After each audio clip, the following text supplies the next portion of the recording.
Setelah sempat menggelar ibadah saat bersiara di beberapa tempat di negara Mesir, saat tiba di Israel, rombongan pesiara rombongan pertama Pemprov Papua Barat juga berkesempatan menggelar ibadah yang dilakukan di Goa Para Gembala di Efrata. Gereja Padang Gembala atau disebut juga Kapel Ladang Gembala atau dalam bahasa Inggris disebut Shepherdville adalah bangunan keagamaan gereja Katolik yang terletak di kawasan Beit Sahur, Tenggara Bethlehem. Menurut tradisi, tempat tersebut menandai tempat di mana para malaikat pertama kali mengabarkan kabar sukacita tentang kelahiran Tuhan Yesus kepada para gembala. Rombongan pesiara asal Papua Barat yang berjumlah 35 orang sebelum menuju goa yang terletak di bawah kapel untuk menggelar ibadah sempat menyenandungkan satu pujian di Kapel Padang Gembala.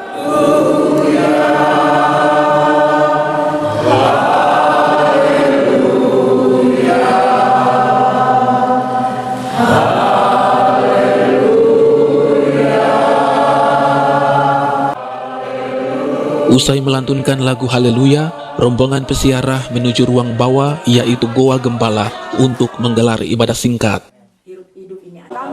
Dalam khotbahnya yang dikutip dari bacaan Alkitab Perjanjian Baru Injil Lukas pasal 2 ayat 8, dari bacaan Alkitab ini Pendeta Weli Rumbarar mengatakan, setiap orang adalah gembala sehingga wajib menjalankan beberapa tugas pokok yang diemban, antara lain menerima berita dari Tuhan sekaligus mewartakannya dalam seluruh kehidupan dari tiap anggota rombongan siara. Diharapkan dengan keikutsertaan anggota pesiara, nantinya setelah kembali ke Papua Barat dapat juga melakukan kehendak Tuhan seperti para gembala di Efrata yang menerima kabar keselamatan atas lahirnya Tuhan Yesus sekaligus mewartakannya dengan penuh sukacita. Lukas pasal 2 ayatnya yang ke-8. Saya akan baca beberapa ayat untuk kita sekalian. Judulnya adalah gembala-gembala. Di daerah itu ada gembala-gembala yang tinggal di padang menjaga kawanan ternak mereka pada waktu malam.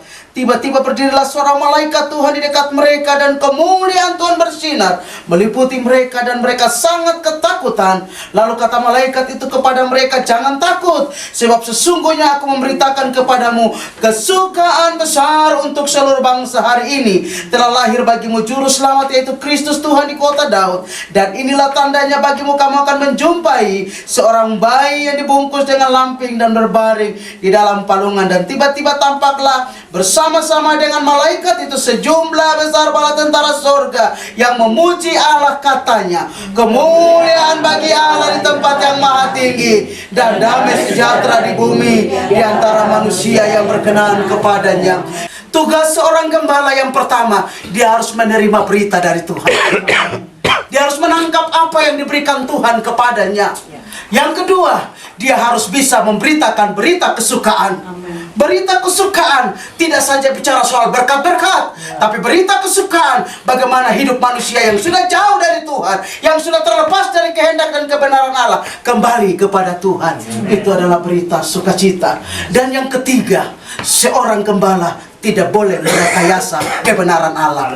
Dia harus berkata ya di atas ya, tidak di atas tidak. Karena itu adalah seorang pemberita yang diizinkan oleh Tuhan. Malaikat Allah berbicara kepada mereka.